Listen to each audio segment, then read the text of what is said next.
J'ai vu les références à Amphibia. Tout d'un coup, cet épisode devient génial juste grâce à ça. Bon, je tenais à le dire parce que voilà, on va dire, ah, tu fais gaffe à certains détails. De temps en temps, je fais un petit peu gaffe, donc voilà, je peux m'en vanter un petit peu. Est-ce que c'est censé être une preuve que ça connecte les deux mondes? Je vois pas en quoi. C'est juste de la petite allusion rapide, mais je suis sûr que c'est très suffisant pour que pas mal de théoriciens de ce type se masturbent je sais combien de temps pour prouver que les deux mondes sont connectés. Regardez, si je vais chercher midi à 14h sur tel détail, ci et là. Ah, c'est toujours marrant ça, autour des théories. Autour de films ou séries, quoi. Parce que ça part toujours de petites conneries qui sont clairement juste là pour faire de la référence. Ils se disent juste, ah mon dieu, c'est plus que ça, c'est tellement plus que ça, j'en suis sûr. J'en suis certain. Je suis certain que c'est juste ça qui sert de base de preuve de recherche, en fait. C'est assez marrant. Mais voilà, je l'ai vu, cette référence. J'avais vu, c'était bien. Donc, nous allons suivre un épisode centré sur Amity, majoritairement. Donc, cela se trompe pas souvent. C'est ce qui fait plaisir, puisque voilà, une fois de plus, c'est plutôt solide. Même si je trouve que ça commence à faire un tout petit peu trop doublon avec Pacifica Northwest. Hein, parce que les Blight, le nom de famille d'Amity, c'est très des Northwest bis. À un stade où c'est même un tout petit peu copier-coller sur quelques détails. Par exemple, il y a cette espèce de système de perles où la mère d'Amity lui parle directement pour lui dire tu dois faire ci, tu dois faire ça, et bien entendu, lorsqu'elle se rebellera à la fin, puisque ça se règle en un seul épisode, ça, elle ira contre cet ordre-là, ce qui est très similaire au gimmick qu'on a fait autour de Pacifica. Et je trouve que le gimmick de Pacifica était plus intéressant, parce qu'il était plus nébuleux, dans le sens où on pouvait croire que c'était quelque chose de plus grave que ça, un conditionnement. Là, c'est juste, je peux te parler dans ton esprit rapidement quand j'en ai envie. Et elle dira que non. Donc voilà, je dis ça histoire de rabaisser le truc, mais c'est quand même plutôt bien fait. On sent donc cette famille qui se centre vraiment sur sa notoriété et qui veut vendre un petit peu son produit au plus d'acheteurs possible parce qu'ils sont entrepreneurs. Et ouais, ça commence sur bah, une méthode de vente que je trouve super bizarre personnellement. Je m'y pencherai peut-être un peu plus tard, mais ouais, elle présente leur dernier Abominoton, cette espèce de robot abomination qui peut servir de protection, parce qu'apparemment on peut leur donner une vie, ils peuvent être autonomes. C'est pas juste tu les crées, ils sont liés à ta magie. Non, non, non, ça peut être autonome et ça dépend pas de toi. Ok, je savais pas. Et donc, durant la présentation à différents acheteurs possibles, et ben, c'est Amity qui sert de punching ball pour montrer que ça marche bien, ça. Donc, Amity, une fille de 12 ans, 13 ans, je sais plus exactement l'âge qu'elles sont censées avoir. Et tu dis, tu pouvais pas faire ça avec quelqu'un d'autre? Une personne qui enverrait peut-être plus de vibe je suis menaçante. Je veux dire, peut-être que Amity est un tout petit peu connu pour ses capacités, donc vaguement je peux le comprendre un tout petit peu pour ce début-là, mais ça devient particulièrement grossier. Après, je vais en parler quand on y sera. Mais ouais, alors que ça se passe, après cette intro-là, on va passer un petit peu de temps sur Luce qui commence à faire ses cours pour de bon. Hein, elle a attendu une semaine et demie, mais maintenant elle commence à faire ses cours à Eda et Lilith. Et on va créer une configuration barbante. Voilà, où on fait de ces personnages les clichés qui renvoient. Donc Lilith, c'est vraiment le numéro un de la classe qui fait tout gaffe à tout, qui fait tout très bien. Et Eda, ah, j'aime faire les trucs un petit peu à l'instant, ça m'emmerde de faire les bases, d'apprendre les bases, tout ça, tout ça. Et donc il y en a une qui se sort très bien. Et Eda qui se dit, ah ouais, c'est bon, c'est glyphe à la con, je fais ce que je veux, de toute façon, je fais un peu n'importe quoi et je trouverai mieux qu'elle. Alors qu'en fait, non. Et au bout d'un moment, elle finit par faire une catastrophe et elle finit par demander de l'aide à Lilith pour qu'elle corrige sa connerie. Et waouh, c'est histoire de faire une sous-intrigue sans intérêt. Et encore, je suis un peu méchant parce que, voilà, au moins à toute fin, on essaye d'appuyer quelque chose que je trouve un peu grossier sur les bords. je vais peut-être me pencher un petit peu là-dessus, ou après avoir analysé un petit peu ça, avoir été très méthodique dans sa façon de jouer avec les glyphes, c'est-à-dire qu'on ne se contente pas juste de faire des glyphes, 4 glyphes et puis c'est tout, on peut les moduler un petit peu, mélanger, faire quelques petites variantes pour que ça aille plus loin que juste les trucs de base. Luz l'avait déjà un petit peu fait, et là on va un peu plus loin dans l'idée, ce que j'apprécie. Et ça essaye de justifier que si Luz n'a trouvé que 4 glyphes existants pour l'instant, c'est parce que tout part de ces 4 glyphes-là. Tous les sorts possibles.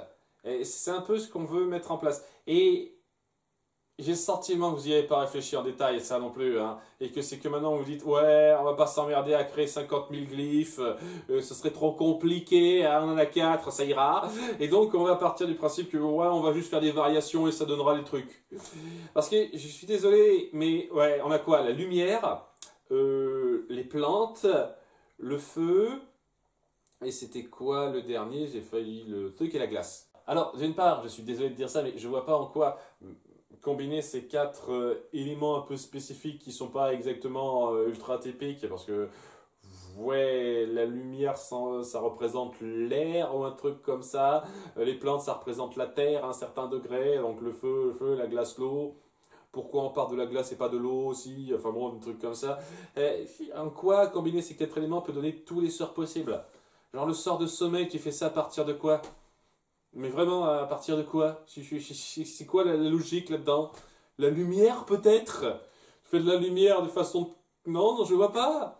Il y a des tonnes de sorts que vous avez mis en place qui ne reposent pas une seule seconde sur une quelconque combinaison possible de ces 4 éléments.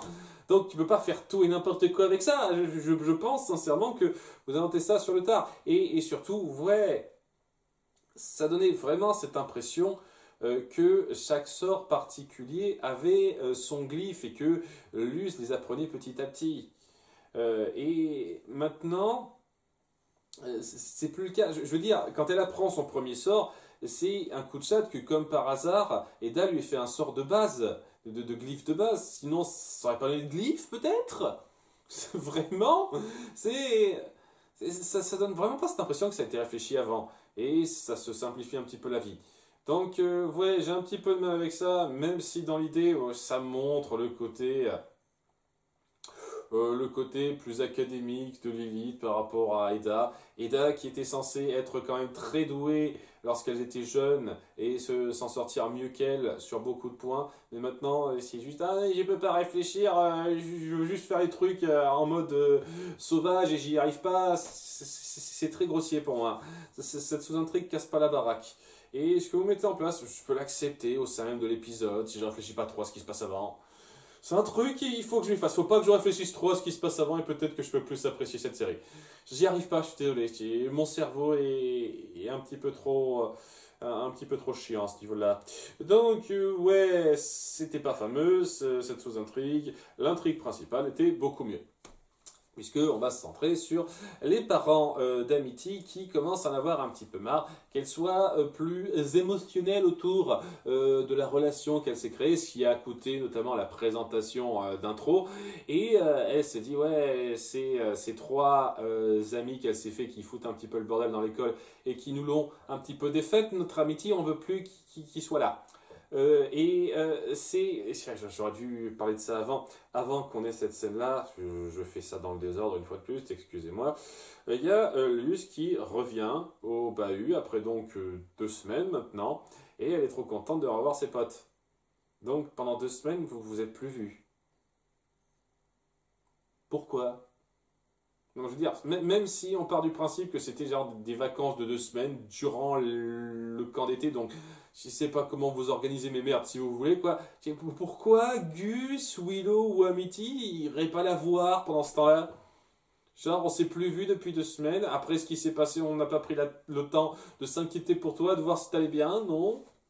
Je suis désolé, c'est de la merde, quoi. C'est une façon de justifier. Ah, j'ai plus vu mes potes depuis 2 semaines. On va faire comme si c'était une genre de redécouverte. Je trouve que c'est naze. Ça les fait passer un peu pour des connards. Genre, ah, cet ami qui a vécu quelque chose de grave, on va pas prendre de ses nouvelles. Ok, bien, bien. C'est très sympa. Surtout, vous savez où elle habite. Hein. Apparemment, la maison a pas bougé. Donc, ouais. Bref, c'est le détail qui m'a fait chier. Il y a le fait que, ouais, Gus a changé de voix. Je sais pas, parce qu'ils ont plus le même doubleur, ou peut-être que le doubleur de base a mué, je ne sais pas. Ce que ça change, quoi, ça part du principe qu'il a sa puberté. Ok. Très bien. Et donc il y a les retrouvailles avec Amity qui essaye d'être sobre en lui ayant préparé une fairy pie, une tarte de fée, faite avec des vrais fées. Pour la blague. Parce qu'on bouffe des fées vivantes. C'est un mets du coin. Ok. C'est marrant, hein, ça aide beaucoup à être pris une fois de plus dans votre univers, ça. Donc, après cette blague nullissime, on passe donc au scénario, et donc les parents qui convoquent un petit peu tout ce monde-là pour dire ça ne va plus. Nous sommes les responsables, les chefs de la direction des parents d'élèves, plus ou moins, et on veut plus de ça. Donc, on veut faire en sorte que Luz, Willow et Gus soient expulsés direct, tout de suite. Merde, à volo. Et elle n'ose pas se rebeller contre sa mère tout de suite, Amity, puisque c'est vraiment ce système exactement similaire à celui de Pacifica Northwest, où elle ne peut pas se rebeller contre sa mère que parce que c'est un truc, on l'a un peu conditionné pour ça. Et ouais, je peux pas m'empêcher quand même de te trouver que ça fait doublon. Hein. Je pense que dans l'idée, c'est pas mal de refaire un personnage avec ce genre de background, et puis étant donné que c'est pas fini autour du personnage et je sens qu'on va passer plus de temps sur elle après coup, vu qu'il n'y a toujours pas eu la concrétisation entre elle et Luz, bien entendu on va passer plus de temps sur elle, donc c'est déjà beaucoup plus satisfaisant dans le temps alloué que pour Pacifica sur le principe. Je trouve quand même que ça devient un peu trop recopié sur certains points, quoi. Mais bon, elle n'ose pas, Amity, et bien que le proviseur Bump, ça lui fasse du mal parce que c'est un peu ses trois élèves préférés, vous savez, hein, le proviseur âgé qui voit en ses trois élèves, dont notre héros central et ses deux amis un petit peu à part, des élèves spéciaux qu'il affectionne particulièrement dans cette histoire qui n'a rien à voir avec Harry Potter. Accepte ça à contre-cœur et ne les laisse pas réintégrer, même s'ils essayent de se faufiler rapidement pour la blague. Et ouais, il va y avoir Luz qui se sentira un petit peu mal de ce qui se passe. Elle essaiera de parler un petit peu à la mère de Amity pour voir si elle peut pas faire quelque chose. Et donc, en lui rendant visite, elle lui fait part, la mère de Amity, de son fonds de commerce. Et elle lui dit qu'elle pourrait remplacer Amity pour sa présentation. Je peux servir de cobaye, de cible à vos abominations à vendre sur le marché pour vous faire du fric. À la place d'Amity ce soir. Et si je fais ça, vous acceptez de faire en sorte qu'on soit plus expulsés, moi et mes copains. Et on dit ouais. D'accord, les Blight n'ont qu'une parole, on va faire ça et ça va vite. Et surtout, je comprends tellement pas le principe, quoi. Déjà que avec Amity, c'était un peu grossier, je trouve, sur le principe, mais là, c'est quoi, quoi? C'est une humaine qui est pas si connue que ça, qui est pas non plus super célèbre pour être ultra puissante, de ce que j'en sais, quoi, de ce que la série nous montre. Pourquoi c'est elle qui serait une très bonne illustration de la puissance de vos machines? Pourquoi pas quelqu'un de plus musclé, de plus visuellement, physiquement imposant? Non, elle. Je me dis, ok.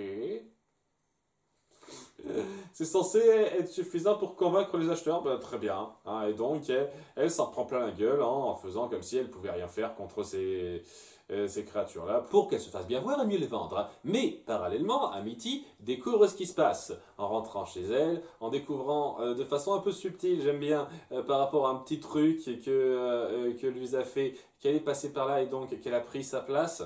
J'aime bien ça, quoi. On dit pas directement, ah, ton ami Luz a pris ta place, rassure-toi. Non, elle le découvre un petit peu par elle-même en faisant les déductions. Elle voit qu'elle est mise en danger et donc veut se rendre à cette présentation en invitant rapidement Willow et Gus. Donc elle a eu le temps d'aller les voir, de les rameuter et de faire le chemin. Et c'est toujours pas fini cette présentation, elle dure longtemps, hein. C'est une grosse présentation. Et ils hésitent, ils savent pas exactement comment s'infiltrer, mais rapidement il y a son frère et sa sœur qui sont là, quoi. Ed et M, on les oublie pas, j'apprécie ça, ce petit détail, c'est cool de les appuyer un petit peu, qui les aide à se faufiler sans se faire voir. Et alors que la présentation se passe, et c'est le dernier numéro, parce que de base ça se passe bien, quoi. Enfin, ça se passe bien, elle est pas en super forme, elle est un petit peu sur les rotules, mais voilà quoi, ça. Et elle survivra. La dernière présentation, c'est la Bobinotron 2.0, je sais pas trop quoi, qui est donc la super arme qui ira jusqu'au bout pour éliminer sa cible.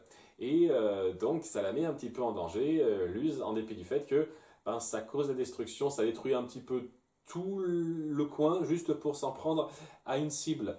De fait, je ne sais pas exactement ce que vous essayez de faire, c'est censé être une entreprise de système de protection. Si ton système de protection, ça ne lui dérange pas de détruire tous les alentours juste pour se débarrasser de sa cible, c'est pas forcément la meilleure chose à faire pour vendre ça au public. Je sais pas, mais ça marche à moitié, ça semble marcher, quoi. Ça fout le bordel, les gens ont peur, mais ils restent quand même un petit peu dans la salle. Malgré tout, ils se disent, ah, c'est quand même, ça fout les jetons, mais ça peut marcher, quoi.